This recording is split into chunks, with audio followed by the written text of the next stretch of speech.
Hey guys, hello everyone. It's 10th 11th यानी 9 10th 11।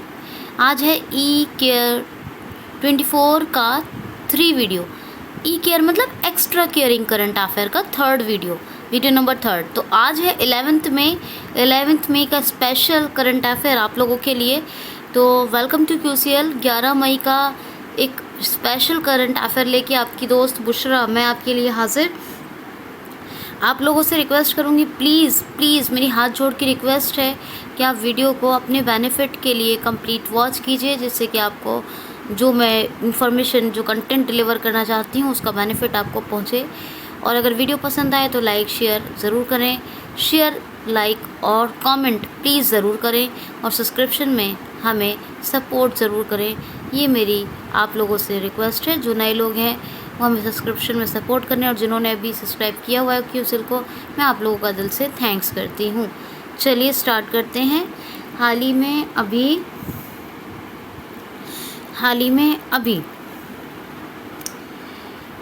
Bhandara Kuttappa का निधन हो गया। ये कौन थे? हाल ही में अभी बंडारा कुटप्पा का निधन हो गया। ये कौन थे? बंडारा कुटप्पा ये हॉकी रेफरी थे और कर्नाटक के थे। हॉकी रेफरी थे और कर्नाटक के थे। नाम था इनका बंडारा कुटप्पा। और इन्होंने 1997 में एक कोडाडा हॉकी टूर्नामेंट की शुरुआत की थी। कोडाडा हॉकी टूर्नामेंट की शुरुआत की थी। क्या नाम था? कर्नाटक की नाम, मतलब कन्नड़ नाम है ना सारे, इसीलिए थोड़ा ऐसे। कोडाडा हॉकी टूर्नामेंट 1997 में, तब से ये आज तक ये फैमिली टूर्नामेंट है। एक्चुअली क्या है? Kodada family hockey tournament, Kodada family hockey tournament 1997 में इस्टेब्लिश हुआ, तब से आज तक चल रहा है। और ये हॉकी रेफरी भी हैं, और इनका नाम क्या है? बंडारा कुटप्पा। अभी इनका निधन हो गया। ये कर्नाटक के हैं, याद रखना है, ठीक है। नेक्स्ट क्वेश्चन है सैमसंग ने अपना एक पे डेबिट कार्ड लॉन्च करने के लिए किस फाइनेंस कंपनी के साथ समझौता किया है? सैमसंग ने किस कंपनी के साथ अपना पे डेबिट कार्ड लॉन्च करने के लिए समझौता किया है? तो ये सोफ़ी एक फाइनेंस कंपनी है। वैसे तो क्रेडिट कार्ड या सैमसंग वॉलेट तो अभी तक यूज़ होता था, सैमसंग वॉलेट। लेकिन क्रेडिट कार्ड और डेबिट कार्ड सैमसंग ने लॉन्च करने के लिए अपना पे डेबिट कार्ड यानी डेबिट ATM और या फिर क्रेडिट कार्ड सैमसंग ने अपने लॉन्च करने के लिए सोफ़ी के साथ एक समझौता किया है। हालांकि सैमसंग वॉलेट पहले से चलन में है, अभी तक है, लेकिन अब ये कोशिश है सैमसंग की कि अपना ATM यानी डेबिट कार्ड और क्रेडिट कार्ड लॉन्च किया जाए। और इसी डेबिट क्रेडिट कार्ड के लिए, है ना, इसको कह देते हैं पे डेबिट या पे क्रेडिट कार्ड के लिए, तो सोफ़ी के साथ सैमसंग ने समझौता किया है। ठीक है जी। नेक्स्ट क्वेश्चन देखिए।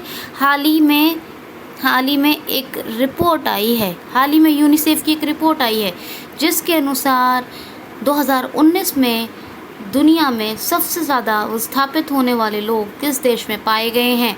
हाल ही में एक रिपोर्ट आई है जिसके अनुसार दुनिया में 2019 में सबसे ज़्यादा विस्थापित होने वाले लोग किस देश में पाए गए हैं? विस्थापित होने वाले यानी माइग्रेट करने वाले, दोबारा से बसने वाले। तो अभी 2019 की एक रिपोर्ट आई है यूनिसेफ की। किसकी?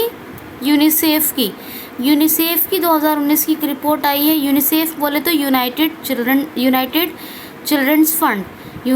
Children's fund and Henrietta H.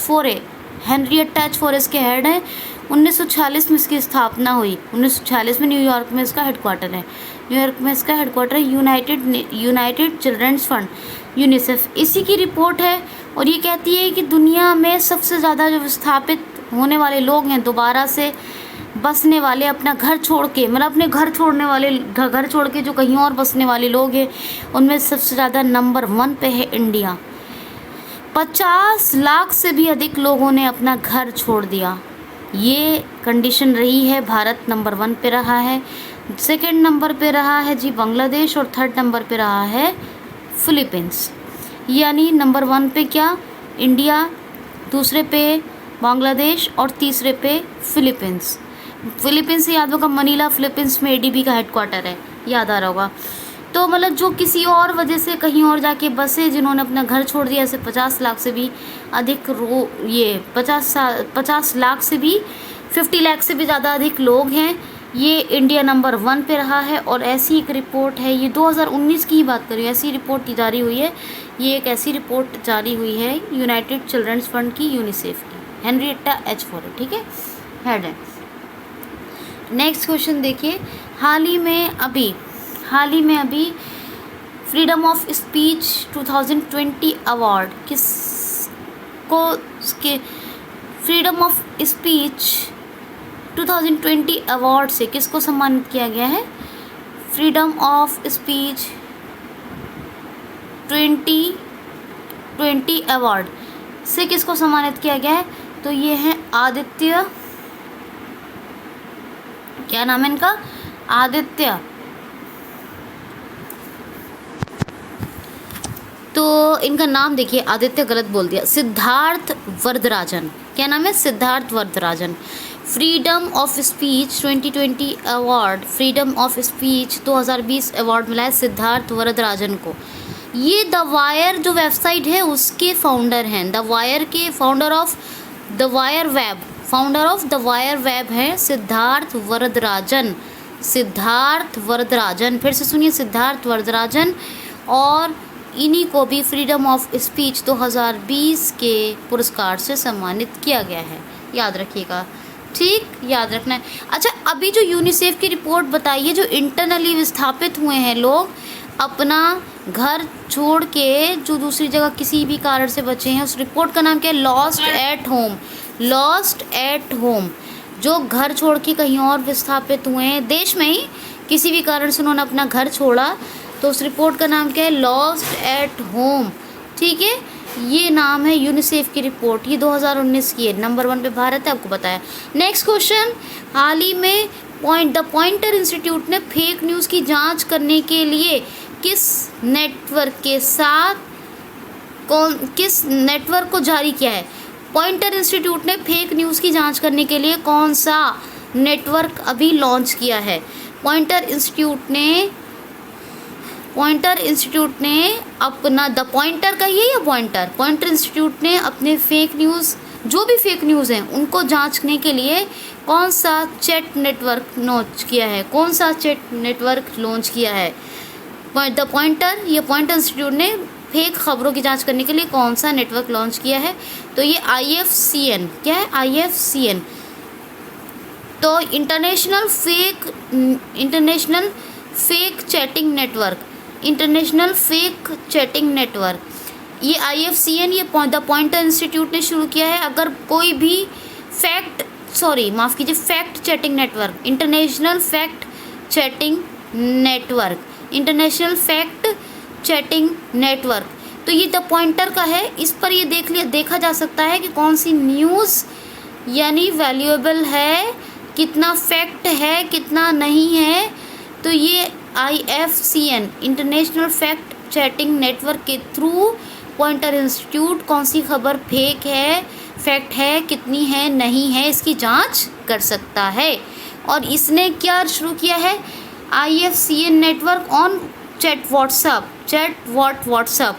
यानी IFCN नेटवर्क शुरू किया है। और ये नेटवर्क कहाँ पे इस्टेब्लिश किया है? WhatsApp, IFCN WhatsApp, the Poynter का है, द पॉइंटर का IFCN international fact chatting news या चैट न्यूज़, द व्हाट्सअप पे ये बनाया है, ठीक है जी। IFCN, द पॉइंटर इंस्टीट्यूट की न्यूज़ की, द पॉइंटर इंस्टीट्यूट ने इंटरनेशनल लेवल पर न्यूज़ की जांच करने के लिए, ठीक, याद रखना है। तो ये IFCN पॉइंटर इंस्टीट्यूट ने जांच करने के लिए खबरों की द व्हाट्सअप बना दिया, IFCN को लॉन्च कर दिया। इस पर व्हाट्सअप का अधिग्रहण फेसबुक ने कर लिया, आपको पता ही है। कैलिफोर्निया में इसका हेडक्वार्टर है, एस्टैब्लिशमेंट हुआ था इसका 2009 में। कब एस्टैब्लिश हुआ था? 2009 में। नेक्स्ट क्वेश्चन देखिए, नेक्स्ट क्वेश्चन है जी, यस, हाल ही में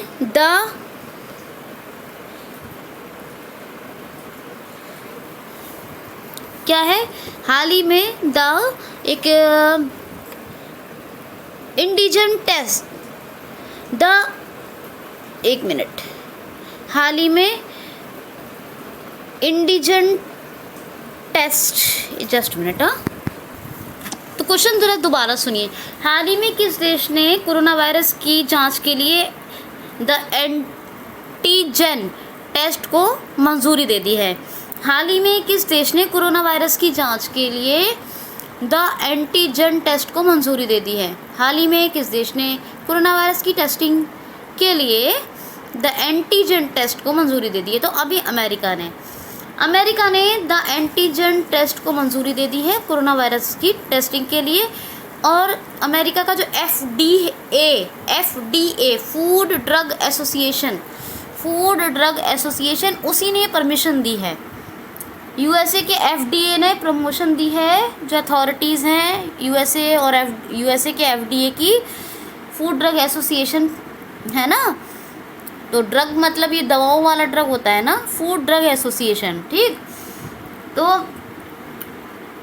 ये फूड ड्रग एसोसिएशन किसका है? अमेरिका का, इसी ने परमिशन दी है। WhatsApp voice call from +91 90224 95678 voice call end to end encrypted 9191 whats decline call button accept call. आज मैं रिकॉर्डिंग कर रही हूँ, जरा 1 मिनट। हाँ, हेलो हेलो,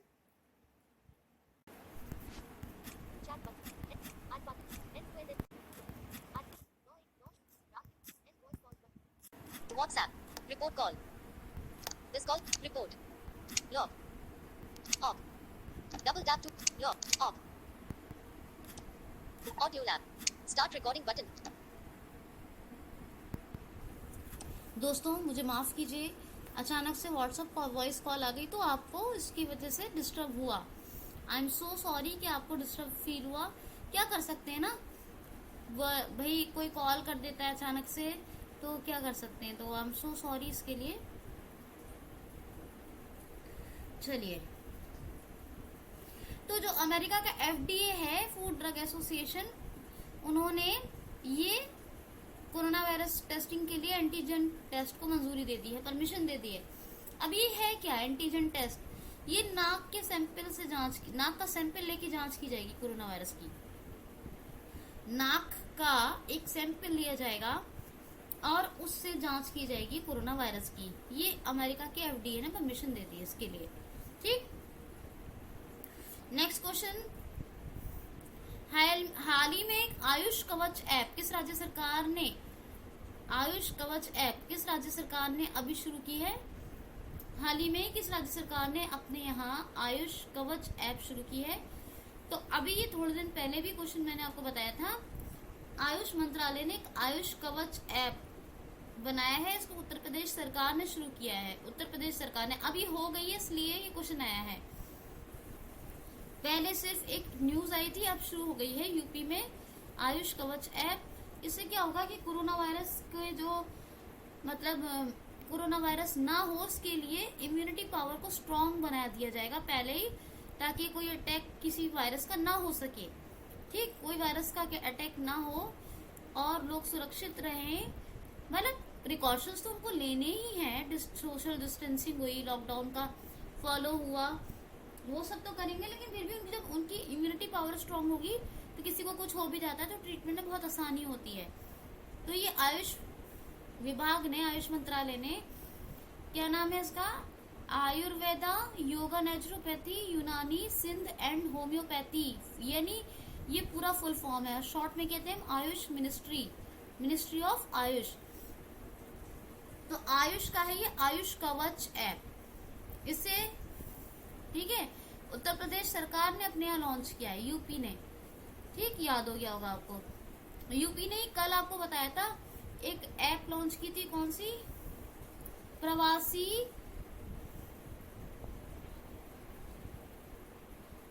प्रवासी मित्र, ठीक है, याद होगा, प्रवासियों की सहायता के लिए प्रवासी मित्र ऐप आई थी बीच में, है ना, मैंने आपको कल ही बताया है। तो उसमें क्या था कि प्रवासियों को नौकरी वगैरह के लिए, रोजगार के लिए जोड़ा जाए अपने साथ, इसलिए। और पूल टेस्टिंग शुरू हुई थी इनके यहाँ वर्चुअल, यूपी में, हमारा ही यूपी है ये, ठीक है, मैं भी यूपी से ही हूँ। तो वर्चुअल ओट्स शुरू हुई हैं अपने यहाँ यूपी में। ये शुरू करने वाला पहला राज्य है। यूपी में जियो कम्युनिटी किचन शुरू हुए हैं गूगल से समझौता करने के बाद। तो बहुत कुछ शुरू हुआ है यूपी में, ठीक। और ये सारे करंट अफेयर फैक्ट्स मैंने कल रिवाइज करवाए कल के वीडियो में भी। यूपी की कैपिटल लखनऊ है। योगी आदित्यनाथ अपने चीफ मिनिस्टर हैं यूपी के, और आनंदीबेन पटेल गवर्नर हैं। लखनऊ गोमती नदी के तट पर है। राजकीय पुष्प पलाश, राजकीय वृक्ष अशोका, राजकीय पशु बारहसिंगा, राजकीय पक्षी सारस या क्रोंच। नेक्स्ट क्वेश्चन देखिए, हाल ही में अमेरिका के बाद किस देश ने रेमडेसिवियर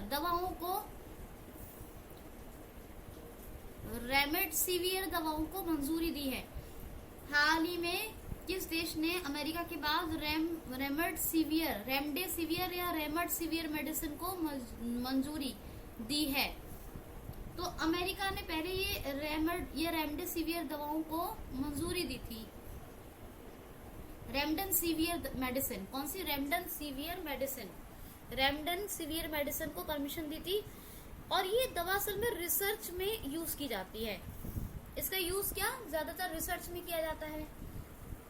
और इसका एक फायदा ये है कि कोरोना वायरस के जो पेशेंट होते हैं वो 14 दिन की जगह 11 दिन में ठीक हो जाते हैं हॉस्पिटल में से। 14 से पहले मतलब 11 डेज में ही छुट्टी करके उनको ले जाया जा सकता है, क्योंकि ये बड़ी असरदार है, रिसर्च में यूज होती है। पर विशेष परिस्थितियों में, याद रखिएगा, विशेष परिस्थितियों में अमेरिका ने इसको यूज करने की परमिशन दी थी। और अब अमेरिका के बाद जापान ने, मैंने कहा ना क्वेश्चन किया था अमेरिका के बाद, तो जापान ने भी रेमडेसिवियर मेडिसिन को यूज करने की परमिशन दे दी है विशेष परिस्थितियों में ही। अमेरिका के बाद अब जापान ने दी है। इससे पेशेंट को 11 दिन में काफी राहत मिल जाती है। 14 से 11 दिन में ठीक हो जाता है पेशेंट, ठीक है। लेकिन अभी तक ये सटीक इलाज नहीं है दोस्तों, सारे देश अपने हिसाब से कोशिश कर रहे हैं, ठीक। दोस्तों इस मेडिसिन का नाम जरूर याद रखिएगा, रेमडेसिवियर मेडिसिन। और अमेरिका के बाद अब जापान ने इसकी परमिशन दी है। विशेष परिस्थितियों में ही अमेरिका ने दी थी यूज करने की, और जापान ने अब दी है। अमेरिका के बाद जापान ने, नाम याद रखिएगा रेमडेसिवियर। जापान की संसद डाइट, जापान की कैपिटल टोक्यो, करेंसी येन है। शिंजो अबे प्रधानमंत्री हैं, और टोक्यो ओलंपिक भी होंगे जापान में, याद है ना आपको, नेक्स्ट ईयर। नेक्स्ट क्वेश्चन देखिए, हाल ही में भारत लॉकडाउन, क्वेश्चन देखिए नेक्स्ट, हाल ही में लॉकडाउन में भारत की ऊर्जा मांग में कितने प्रतिशत की कमी आई है? हाल ही में ड्यूरिंग द लॉकडाउन, ये लॉकडाउन में इंडिया में ऊर्जा मांग में, इंडिया की ऊर्जा मांग में, या इंडिया के अंदर ऊर्जा मांग में कितने परसेंटेज की कमी आई है? तो 30% की। ये रिपोर्ट है इंटरनेशनल एनर्जी एजेंसी की, इंटरनेशनल एनर्जी एजेंसी IEA की ये रिपोर्ट है। और 30% की एनर्जी कंजम्पशन में ये कमी आई है भारत में लॉकडाउन के अंदर। देखिए मार्केट्स, मॉल्स और दूसरी बहुत सारी चीजें बंद हैं, आपको पता है लॉकडाउन है, तो इलेक्ट्रिसिटी कंजम्पशन कम हुआ है। लेकिन जो किचन में जो यूज होती है रसोई गैस, उसकी मांग बढ़ी है। रसोई गैस की तो मांग बढ़ी है, लेकिन इलेक्ट्रिसिटी कंजम्पशन कम हुआ है। तो कुल मिलाकर ऊर्जा खपत में, ऊर्जा की मांग में 30% की कमी आई है लॉकडाउन में अपने देश भारत के अंदर, ठीक है, याद रखना है आपको। क्वेश्चन देखिए दोस्तों, हाल ही में IAMAI की एक रिपोर्ट आई है जिसके अनुसार ग्रामीण क्षेत्रों में इंटरनेट यूजर बढ़ गए हैं। हाल ही में, ये क्वेश्चन कुछ ऐसे था, हाल ही में एक रिपोर्ट आई है जिसके अनुसार शहरी क्षेत्रों से ज्यादा, अर्बन रीजन से ज्यादा ग्रामीण क्षेत्र में इंटरनेट यूजर्स बढ़े हैं। ये किसकी रिपोर्ट है? हाल ही में एक रिपोर्ट आई है जिसके अनुसार ग्रामीण क्षेत्र में इंटरनेट यूजर्स की संख्या बढ़ी है शहरी क्षेत्र के लोगों के मुकाबले में। ये किसकी रिपोर्ट है? तो IAMAI, internet and mobile association of India, internet and mobile association of India, IAMAI, इसकी एक रिपोर्ट आई है जिसके अनुसार विलेजेस एरिया में, यानी ग्रामीण क्षेत्रों में, जो विलेज रीजन है वहां पर इंटरनेट यूजर्स बहुत ज्यादा बढ़े हैं। इंटरनेट यूजर्स की तादाद बहुत बड़ी है, यानी 2 to 7 मिलियन एक्टिव यूजर हैं इंटरनेट के। 227 मिलियन एक्टिव यूजर हैं इंटरनेट के, और शहरी क्षेत्रों में है 205 मिलियन एक्टिव यूजर इंटरनेट के। तो शहरी क्षेत्रों में 205 इंटरनेट के एक्टिव यूजर हैं और 205 मिलियन इंटरनेट के एक्टिव यूजर हैं, और ग्रामीण क्षेत्रों में इंटरनेट यूजर्स की संख्या कितनी है? 227 मिलियन इंटरनेट के एक्टिव यूजर हैं। और ये रिपोर्ट किसकी है? ये क्वेश्चन पूछा गया था, तो IAMAI। क्या क्वेश्चन है? किसकी रिपोर्ट है? IAMAI, internet and mobile association of India, जिसके अनुसार 227 मिलियन एक्टिव इंटरनेट यूजर्स ग्रामीण एरिया में है, बहुत बढ़ गए हैं, और शहरी क्षेत्रों में कम है, 205 मिलियन एक्टिव इंटरनेट यूजर्स हैं। ठीक, नेक्स्ट क्वेश्चन है हाल ही में किस राज्य ने लॉकडाउन प्रक्रिया पर सलाह के लिए उच्च स्तरीय समिति का गठन किया है? किस राज्य ने लॉकडाउन प्रक्रिया पर सलाह के लिए उच्च स्तरीय समिति का गठन किया है? तो तमिलनाडु ने लॉकडाउन प्रक्रिया के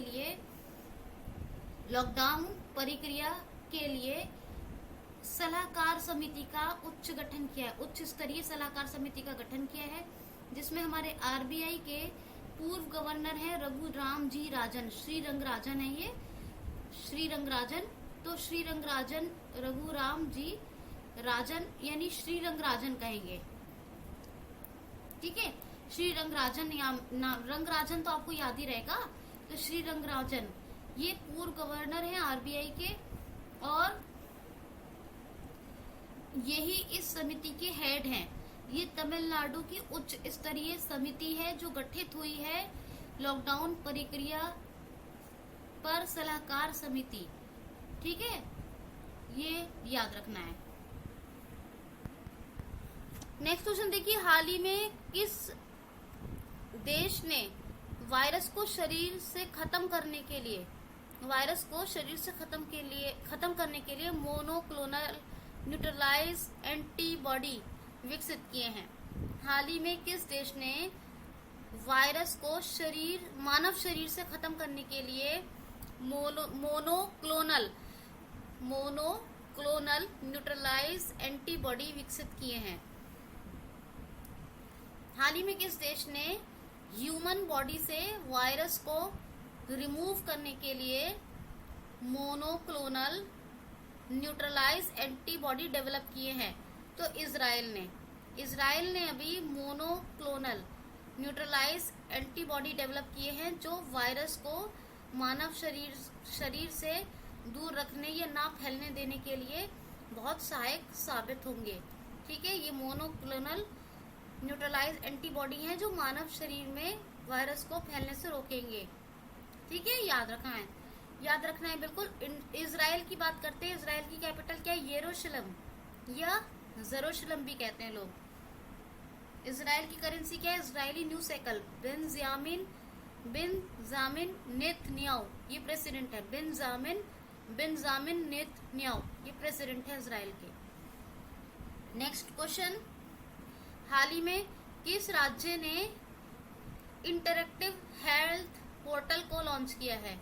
हाल ही में किस राज्य ने वायरस को न फैलने देने के लिए interactive health portal interactive health portal को लॉन्च किया है? तो केरला ने अभी इंटरेक्टिव हेल्थ पोर्टल लॉन्च किया है।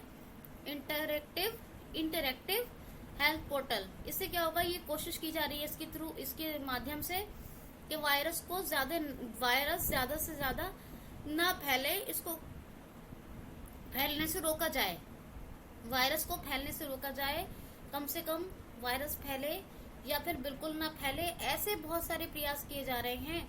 तो बहरहाल इंटरेक्टिव हेल्थ पोर्टल जिसको वायरस को फैलने से रोका जाए, इस पोर्टल के थ्रू लोगों की हेल्थ पोर्टल है ये, लोगों के लिए इंटरेक्टिव हेल्थ पोर्टल। इसको केरला राज्य सरकार ने शुरू किया है। किसने? केरला राज्य सरकार ने इंटरेक्टिव हेल्थ पोर्टल, याद रखिएगा। अच्छा, इसने आयुर्रक्षा क्लिनिक भी शुरू किया था। केरला ने आयुर्रक्षा क्लिनिक बताया था, दिल्ली में फिर उसके बाद आया था।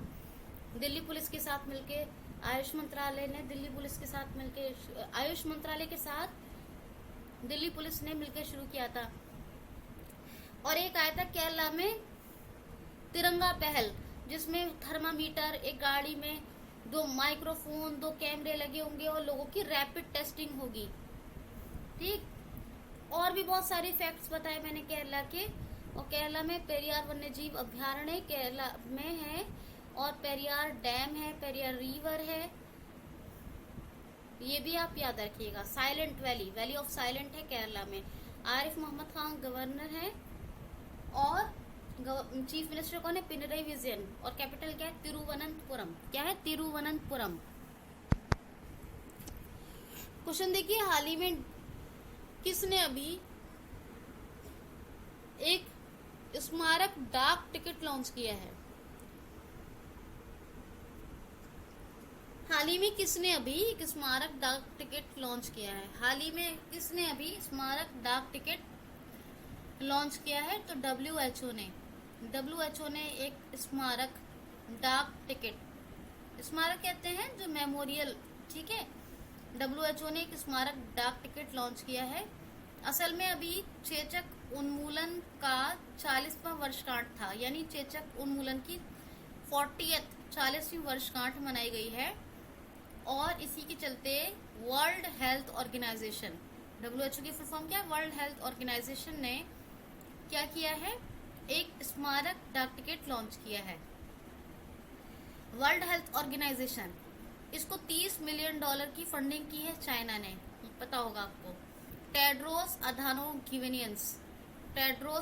गिवेनियंस ये हेड ऑफ डब्ल्यूएचओ हैं, और जिनेवा स्विट्जरलैंड में इसका हेडक्वार्टर है। 7 अप्रैल 1948 को स्थापना हुई डब्ल्यूएचओ की। लास्ट क्वेश्चन है, हाल ही में किस राज्य सरकार ने किसानों के लिए मंडी संशोधन विधेयक में संशोधन किया है? हाल ही में किस राज्य सरकार ने मंडी विधेयक में संशोधन किया है? हाल ही में किस राज्य सरकार ने किसानों के लिए मंडी विधेयक में संशोधन किया है? किस स्टेट गवर्नमेंट ने किसानों के लिए मंडी विधेयक में संशोधन किया है? तो अभी मध्य प्रदेश राज्य सरकार ने किसानों के लिए बेहतर करने और बनाने के लिए मंडी विधेयक को संशोधन कर दिया है और कई अच्छे बदलाव किए हैं। यानी मंडी विधेयक संशोधन में या मंडी संशोधन विधेयक में संशोधन किया है कि किसानों को अपनी उपज का अधिकतर मूल्य मिल सके, किसानों को अपनी उपज का अधिकतर मूल्य मिल सके। इसीलिए मंडी संशोधन अधिनियम के तहत मंडी संशोधन विधेयक में क्या किया है? संशोधन किया है और बेहतर बनाने का प्रयास किया है मंडी विधेयक को किसानों के लिए। मध्य प्रदेश में टॉप पेरेंट ऐप आया था स्टूडेंट के लिए, आपको याद होगा, मैंने कई बार बताया। मध्य प्रदेश में रेडियो स्कूल की स्थापना की स्टूडेंट्स के लिए ही। बुजुर्गों की सहायता के लिए मध्य प्रदेश के उमरिया डिस्ट्रिक्ट में एक बुजुर्गों की सहायता के लिए संकल्प ऐप ये शुरू किया था। महिलाओं के लिए जीवन शक्ति कार्यक्रम को शुरू किया था, जिसमें महिलाओं को मास्क बनाने के लिए दिए जाएंगे 11 रुपए प्रति मास्क, बेचकर वो गवर्नमेंट से ले सकती हैं 11 रुपए पर मास्क, ठीक है। और सभी लोगों के लिए एक जीवन अमृत योजना, ये तो थी जीवन शक्ति जो महिलाओं के लिए थी योजना। एक योजना जीवन शक्ति योजना शुरू की थी जिसमें त्रिकोट चूर्ण आयुष मंत्रालय की तरफ से 50-50 ग्राम के पैकेट्स में डिस्ट्रीब्यूट किए जाएंगे, जिसको खाकर लोग अपनी शारीरिक प्रतिरोधक क्षमता यानी इम्यूनिटी पावर को बेहतर यानी डेवलप कर सकते हैं, स्ट्रॉन्ग कर सकते हैं। तो ये सारे अच्छे अच्छे काम हुए हैं एमपी में। एमपी की कैपिटल भोपाल है। शिवराज सिंह चौहान चीफ मिनिस्टर हैं। गवर्नर है लालजी टंडन। तो ये कैसा लगा करंट अफेयर प्लीज जरूर बताइए, और क्यूसीएल को सब्सक्राइब करें, करवाएं, और वीडियो को कंप्लीट वॉच करें, लाइक शेयर जरूर करें, अच्छे कमेंट्स भेजें, अपना ख्याल रखें, खुश रहें, be happy. Thanks for watching.